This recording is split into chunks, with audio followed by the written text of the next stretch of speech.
Assalamualaikum warahmatullahi wabarakatuh. Perkenalkan, saya Intan Auretiningrum, di mana hari ini saya akan menjelaskan terkait kasus 3, yang di mana pasiennya didiagnosa mengalami kondisi diabetes mellitus 2. Perkenalkan, saya Intan Auretiningrum dari tutor 14 dengan NPM 130, 110, 190, 196. Pada hari ini, Nyonya Mentari, 62 tahun, datang dengan diagnosa diabetes mellitus tipe 2, mendatangi poliklinik dengan tujuan untuk kontrol, di mana sebelumnya pasien mendapatkan terapi yaitu metformin 3 kali 500 mg, kemudian glimepiride yaitu 1 kali 5 mg, kemudian ada pemberian obat simvastatin 20 mg dan juga amlodipin 10 mg, di mana semua obat tersebut diminum secara teratur. Pasien juga mengeluhkan adanya kesemutan pada ujung kaki dan juga sering nyeri pada dada kiri yang hilang timbul. Nyonya Mentari membawa hasil laboratorium dengan hasil sebagai berikut, yaitu kadar glukosa puasa 180 mg per desiliter dan juga glukosa 260 mg per desiliter. Alamat Nyonya Mentari adalah Jalan Diponegoro nomor 99.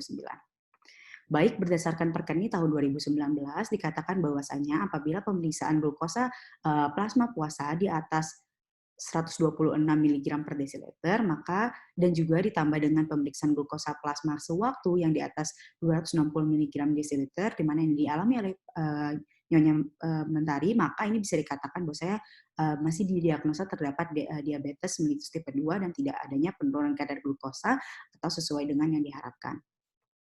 Kemudian obat-obat yang diberikan dengan tujuan yang pertama adalah metformin, fungsinya adalah untuk menurunkan gluconeogenesis, kemudian meningkatkan uptake glukosa oleh jaringan. Kemudian diberikan juga glimepiride, di mana kita akan mengetahui tugasnya adalah untuk meningkatkan sekresi insulin oleh sel beta pankreas, kemudian juga obat simvastatin, di mana ini berfungsi untuk menurunkan kadar kolesterol dalam darah pasien, dan yang terakhir adalah amlodipin, di mana ini merupakan obat antihipertensi.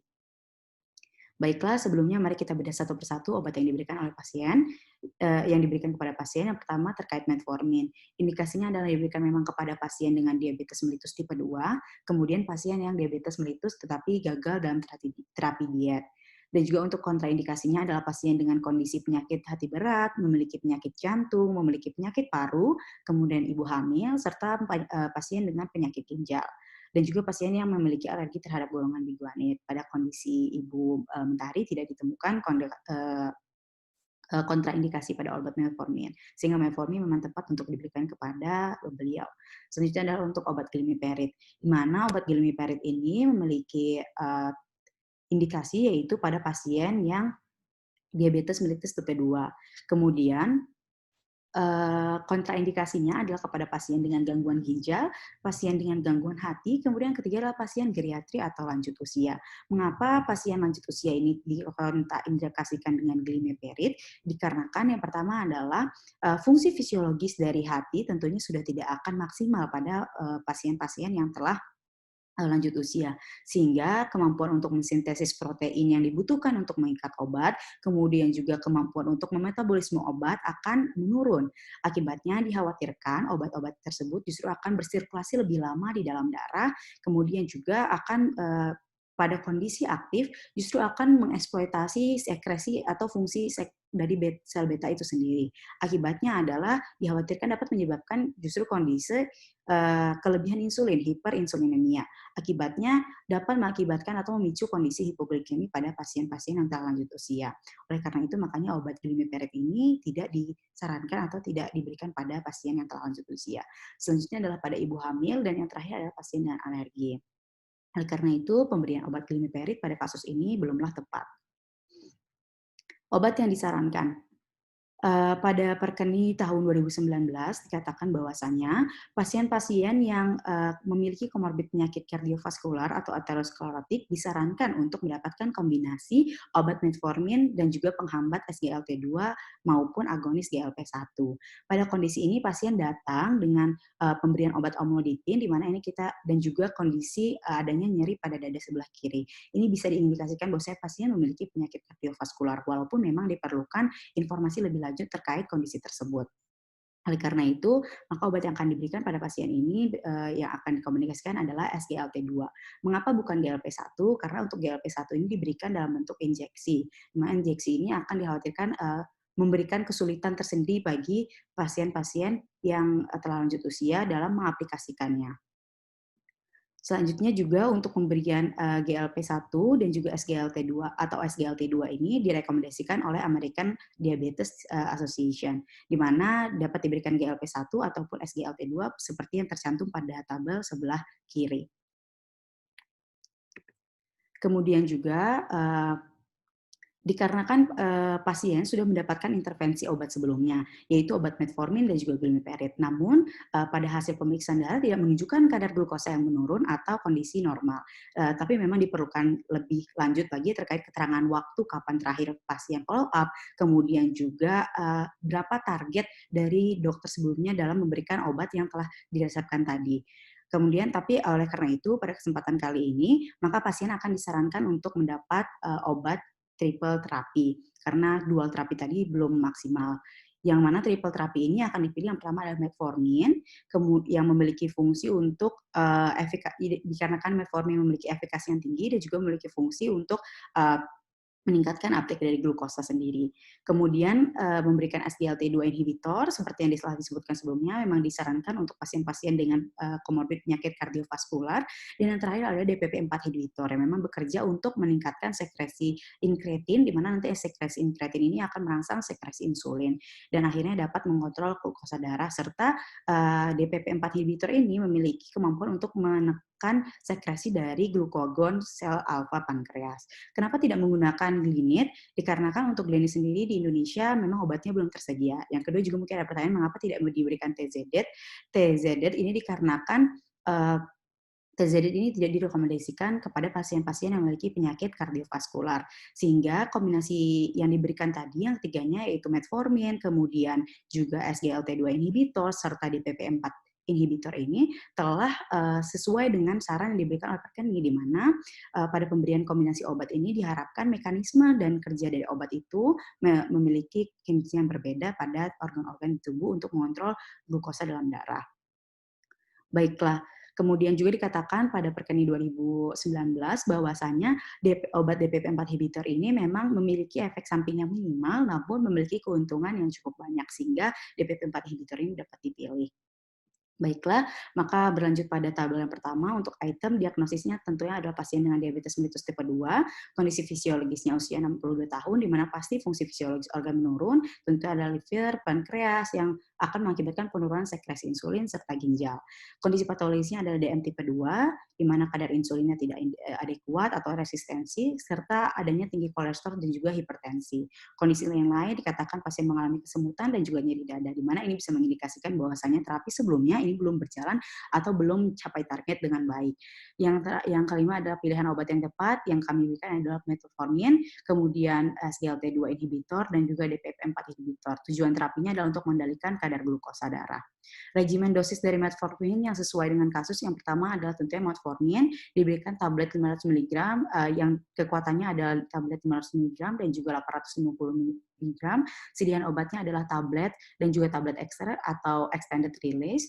Kemudian untuk frekuensi pemberiannya akan diberikan terlebih dahulu 2 kali sehari karena ada peningkatan jumlah terapi yaitu menjadi obat. Maka akan diberikan 2 kali sehari. Cara pemberiannya adalah oral, saat pemberiannya adalah saat makan atau setelah makan.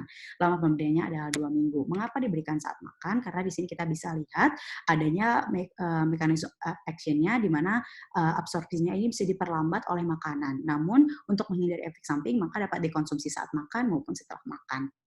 Juga obat ini memang diindikasikan untuk diabetes mellitus tipe 2 sekali lagi, dan juga efek samping yang perlu dikhawatirkan adalah nyeri mual, muntah, dan diare pada pasien. Selanjutnya untuk regimen dosis SGLT2, di mana obatnya yang diberikan adalah canagliflozin dengan kekuatan obat 100 mg dan juga 300 mg yang tersedia dalam bentuk tablet. Frekuensi pemberiannya adalah 1 kali sehari. Kemudian cara pemberiannya adalah oral. Saat pemberiannya sebelum makan pertama pada hari tersebut selama 2 minggu. Kemudian mengapa diberikan obat canagliflozin? Karena pada ADA dikatakan bahwasanya efek dari kardiovaskular yang disebabkan oleh SGLT2 inhibitor ini justru memberikan benefit atau keuntungan. Ini adalah tablet adalah bagan dari bagaimana SGLT2 inhibitor ini bekerja. Ini juga absorpsinya dipengaruhi oleh makanan berlemak tinggi, sehingga harus mengurangi konsumsi makanan berlemak tinggi, tidak berikatan dengan protein plasma, dan juga diekskresikan melalui urin tanpa adanya perubahan, sehingga kontraindikasinya adalah kepada orang-orang yang memiliki gangguan ginjal. Kemudian selanjutnya juga akan diberikan 1 kali sehari. Waktunya adalah sebelum makan pertama pada hari tersebut. Baik, selanjutnya juga yang terakhir adalah regimen dosis DPP-4 inhibitor, di mana ini namanya yang diberikan adalah obat sitagliptin, di mana ini kekuatan obatnya tersedia 20 mg, 50 mg, dan juga 100 mg. Sediaan obatnya adalah tablet, frekuensi pemberiannya adalah 100 mg 1 kali sehari.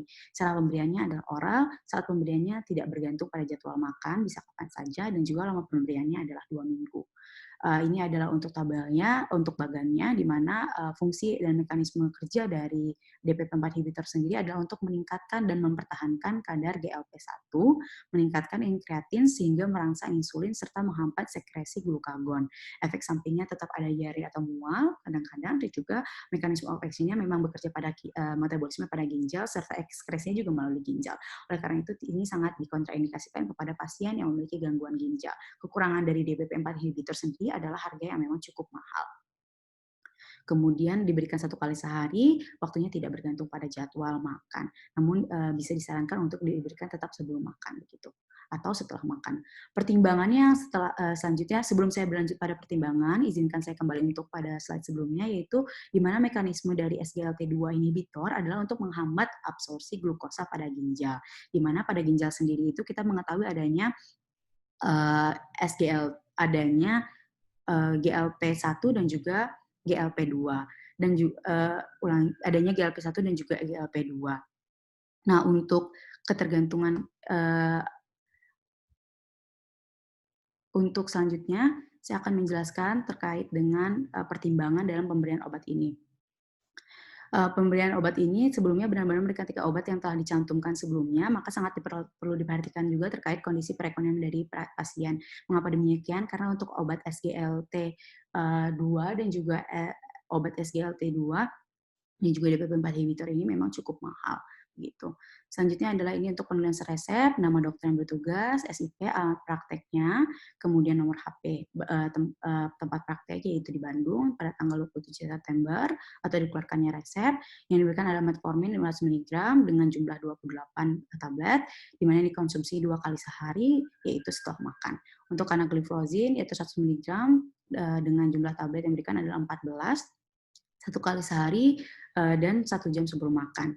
Sitagliptin adalah diberikan 100 mg tablet dengan jumlah 14 dan diberikan 1 kali sehari sebelum makan. Nama pasien adalah Ibu Mentari, 62 tahun, dan bertempat tinggal di Jalan Diponegoro nomor 99. Ada juga obat simvastatin, di mana efek terapi yang diharapkan adalah untuk menurunkan kadar kolesterol yang tinggi, dan juga simvastatin ini memiliki fungsi untuk counter agen dari salah satu efek SGLT2, di mana SGLT2 ini memang dapat meningkatkan LDL dalam darah, sehingga dengan menggunakan simvastatin justru ini dapat terkontrol diharapkannya. Kemudian dosisnya diberikan 20 mg per hari. Yang terakhir adalah tetap perlu memberikan edukasi terkait nutrisi yang tepat, baik takaran maupun jenis makronutrien yang diberikan pada pasien, dan juga memberikan saran aktivitas fisik yang baik, yang tentunya pada Perkeni sendiri aktivitas fisik ini dapat menurunkan HbA1c sampai dengan 3% dibandingkan obat-obat farmakologis lainnya. Sekian presentasi yang dapat saya sampaikan. Mohon maaf apabila melebihi waktu yang diberikan. Wassalamualaikum warahmatullahi wabarakatuh.